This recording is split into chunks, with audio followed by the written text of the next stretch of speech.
Meghan Markle's lawyer, Jenny Afia, defended her publicly against allegations she was a difficult or demanding boss in the new BBC documentary The Princes and the Press.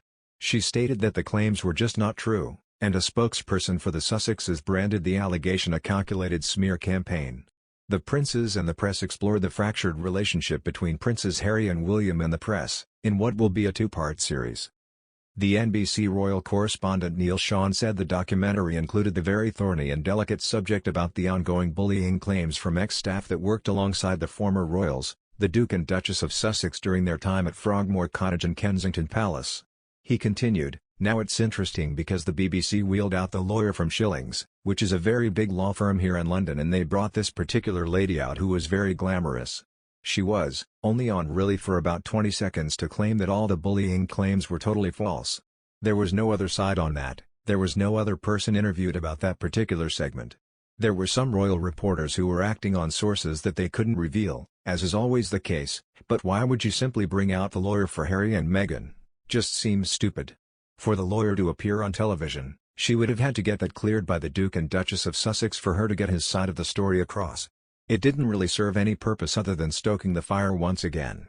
He added, "Now as we know that the presenter in question couldn't ask the lawyer too many things because this is still an ongoing investigation. It's far from concluded now. And given the fact that the former aide, Jason, has revealed that Meghan had a lapse of memory while allegedly helping with that book, it does say, well, what was the point of bringing the lawyer out? Could it be to antagonize members of the British monarchy over here?" It did put Harry and Meghan center stage once again, in a British documentary on primetime, talking about how difficult it's been for them, trying to clear their name.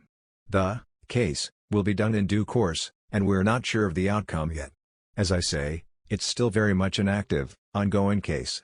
Whatever you may think of Harry and Meghan, their teams are very hot in making sure that they get their side of the story out, while others like of course, William and Catherine and the former staff that worked for them have to remain silent. Meghan has vehemently denied the claims that her behavior had driven two personal assistants out of the household. In a rare intervention, Buckingham Palace said it was very concerned about the allegations and announced they would launch an investigation.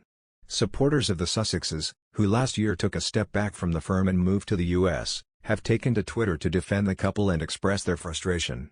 Kim Sanders said, "So incredibly disappointing, especially with William. He was fine as long as Harry was the silly, third wheel, spare. As soon as Harry finds someone he loves and he's happy and doing great work in that hateful country, he becomes jealous and turns on him." Bonnie TP wrote, "So disappointing to see this dark side of William."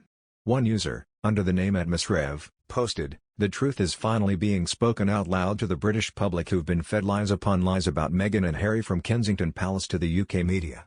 Teresa added, "The old saying of what's done in the dark will come to the light. I'm ready for it." The second and last episode, airing next Monday, will look deeper into Harry and William's rift and is expected to examine claims that the two princes authorized briefings against each other during Megxit. If the content in next week's episode is considered too harmful, some of the royal family households are reportedly considering complaining to Ofcom and withdrawing cooperation with the BBC on major events.